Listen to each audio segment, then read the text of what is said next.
So I'm sitting here in the Cybercab. Oh yes, thanks to Tesla that has been so kind to send me over to have a little quality time with the Cybercab, because this is a very unique vehicle.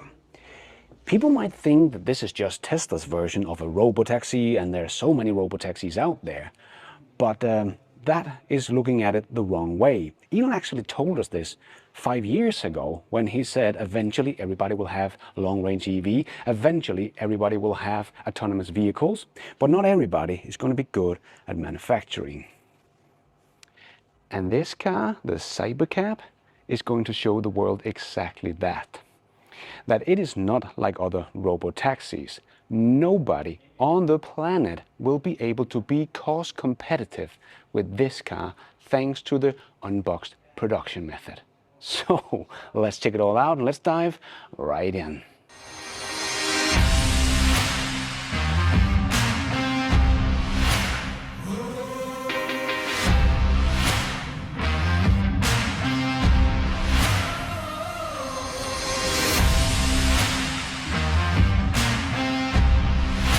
So I continue to talk about how this Cybercab is not really going to have any true competitors.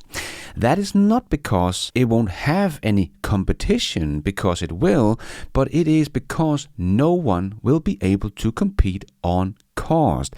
And I have tried in many ways to illustrate this ever since Elon talked about manufacturing being the thing that will set Tesla apart, not Tesla's full self-driving software, but their manufacturing. But AJ has finally published a very nice example of exactly that. And I am a subscriber to AJ on X because he does produce a lot of great stuff and charts, and I use it all the time in my videos. But I have been waiting for him to publish this exactly chart, as I don't share subscriber-only content. But this is just such a great breakdown of the financials of a Cybercab and why they are miles ahead of anyone else on cost, and why I don't see any true competitors, as no one else has the low cost Tesla does. As AJ wrote in his post, I worked bottom up through Elon's guide of 20 cents per Cybercab mile cost and price of around 30 to 40 cents per mile charged. Although my numbers slightly deviate, as you would expect, Elon's guidance adds up. You can see in the breakdown how vehicles cost is a major driver and demonstrate how important an optimized vehicle is to overall robo-ride hailing economics. The second biggest driver is cleaning, including electricity cost, was also addressed by Tesla's robotic cleaning system, which has already been demonstrated in a video. Cybercab's low weight makes a very big difference to major consumables like tires. Lower rate tires are extremely cheap. The brake pads as an generative braking EV, which will be barely used, making both tires and pads a small cost contributor. Insurance cost, including in my analysis, does not reflect insurance in general sense, but represent a proxy for the equivalent cost absorbed by Tesla for unavoidable accidents. I think CC's surround cameras producing clear video evidence in each accident is a major asset, limiting the success rate of frivolous lawsuits and hence lower per mile cost of legal expenses. So as you can see, he gets Tesla's cost per mile to around 22 cents per mile. And with a 40% margin on that, we end up with a cost per mile of $36 to the customer. So this is what I think many are not looking at when we are talking about the whole Waymo versus Tesla thing. Because as I have tried to show in my own ways many times, Waymo will never be competitive on price. Also because the vehicles are not optimized for robotaxis. They are just normal EVs that they add sensors to. So I have made a copy of AJ's nice little chart here, very simplified of course, but just to show you what happens when you change the $17,000 he puts in for the Cybercab with $120,000 that it will cost Waymo to use the Seeker van imported from China with all their sensors and shipping and cost of about $40,000 for their sensors according to ARK Invest research, because suddenly just the cost per mile for the cost of the van itself itself. So just this one line over 350,000 miles will cost Waymo basically the same as Tesla can sell the ride for to the customers. As you can see, if everything else costs the same for Waymo and we only change the cost of the car, it will cost Waymo over 3 times as much per mile to run their robotaxi fleet. And therefore, the end cost to the customers will be 3 times as high as getting a Cybercab. So as you can see, they will not be able to compete on price. As we have also seen, Waymo has also now partnered up with Uber. So Uber also needs to earn something on these rides. So you can probably add something like 30 to 40% on top of Waymo's cost. Plus, Waymo also have to pay an upfront cost of $10 to $15 per mile for the geofenced areas they want to make. And that might not be that much, but they also have to maintain that geofence and update it, so they will have a returning cost that we need to add to the cost of a Waymo taxi. And don't forget, AJ is putting about 40% idling time in on this chart. And that might be right, but for Waymo, 40% idle time is just a waste of time.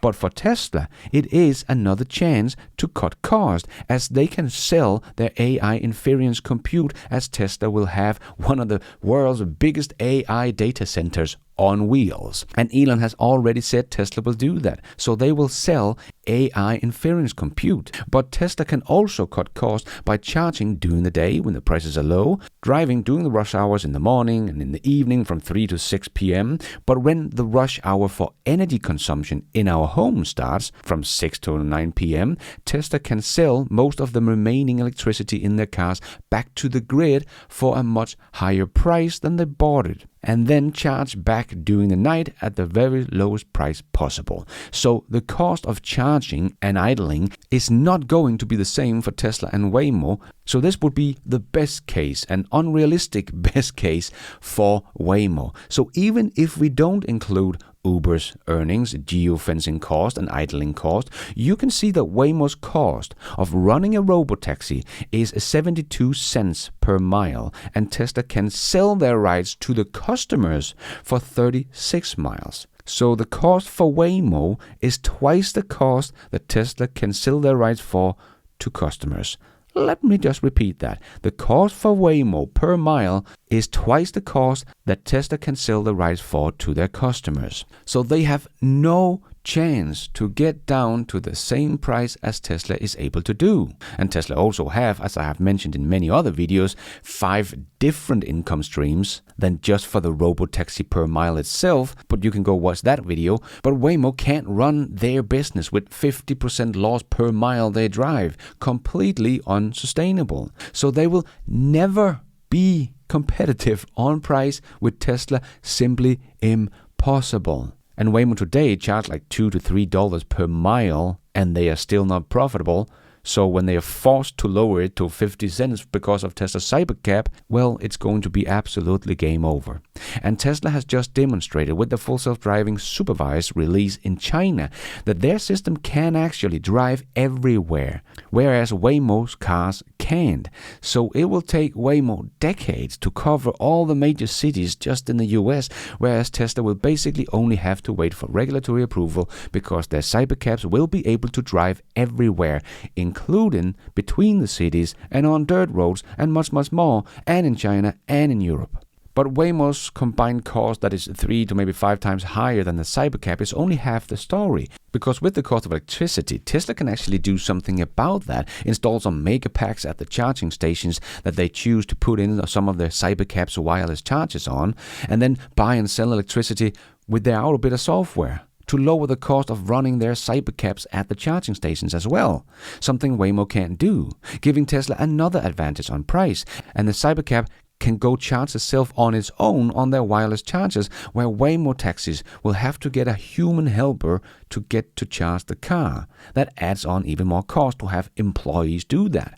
And the cleaning is also more expensive for Waymo, as they don't have a self-cleaning robot, as AJ also mentioned in his chart. So they will once again have to get humans involved, pay employees in that process as well. So the 3 to 5 times more expensive per mile is really an unrealistic and absolutely best case scenario for Waymo. So this is also why when someone like Gary Black is saying that everyone else will have robotaxis a few months after Tesla have solved it. Well, even if they could, let's say they could, and then let's take Ford as an example. EVs cost them about $80,000 to $100,000 to produce. So they will not be much better competition than Waymo against Tesla's $17,000 Cybercab. So even if Ford partners up with Wave, when they at some point have solved it as well, those two companies cannot get down to Tesla's level in price. It's simply not possible. Tesla could give Ford their software and AI hardware for free, and they would still not be competitive. This is not just about solving the software. The biggest cost driver per mile are the cost of the vehicle. So it's not just about solving full self-driving. It's getting the cost so low that no one can compete even if they solve it. And I think the Tesla Cybercab could probably get as low as $15,000 when fully ramped, if not lower, because Tesla said the Unboxed production method could cut the cost of production for their cars in half. But the Cybercab is not just another car.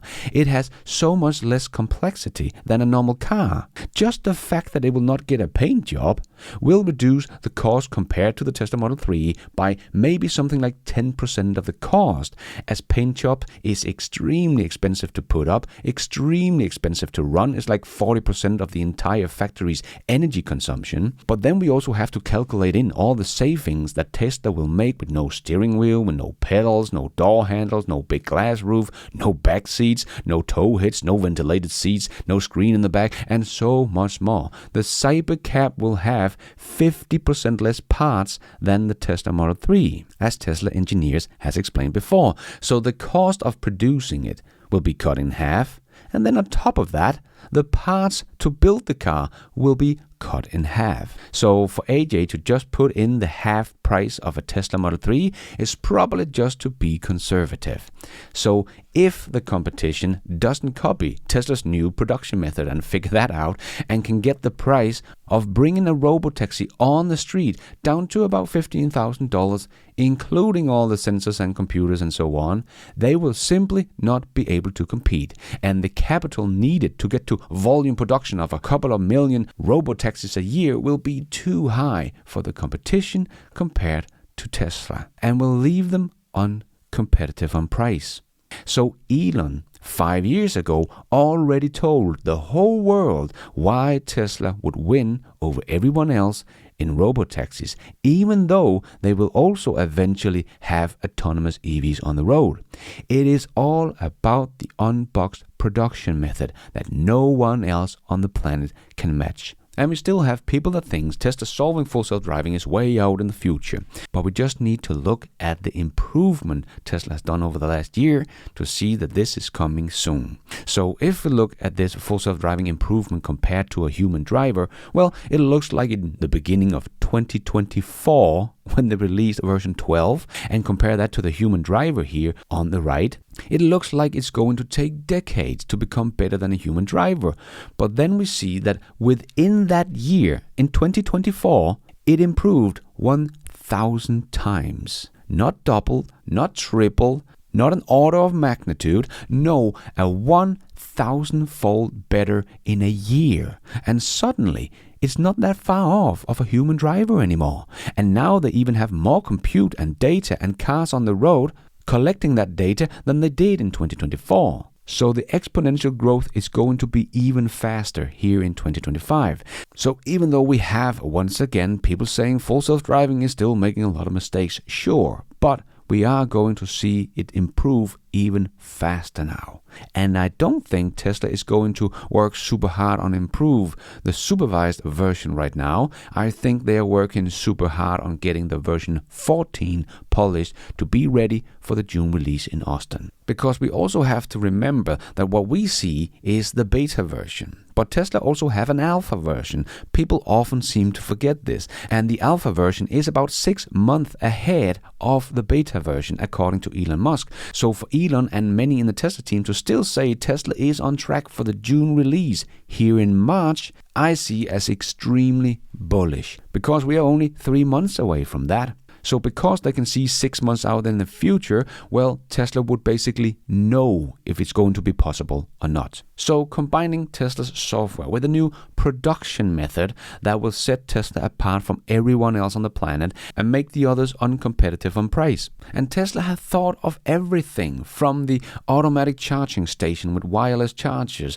to the plastic body with paint embedded into the materials itself, making sure that Tesla would not need a very expensive paint job on this car, making it much faster and cheaper to produce. And if you are from Europe and think, well, it will take 10 years to get approved here, I think we are already seeing the shift that I have been talking about for many years now, that Europe don't want to be left behind in this race by the US and China with autonomous vehicles. As I talked about last week, they are going to change the laws here in Europe because, as the president of the European Commission said, because the goal is very simple. We have to get autonomous vehicles on Europe's roads faster. So they are waking up and don't want to be left behind. And regulators are very data driven, and Tesla has 8 million cars on the road right now collecting that data. And Tesla will easily be able to show that their robotaxis, the Cybercab, and their normal cars driving on full self-driving is far safer than a human driver. So this is truly a vehicle the world is not ready for. People just don't get it. They think it's just a robotaxi. We have robotaxis, but you would be wrong. This is a step change and will forever change the automotive industry. So thank you so much for watching, and until next time, take care out there and be nice.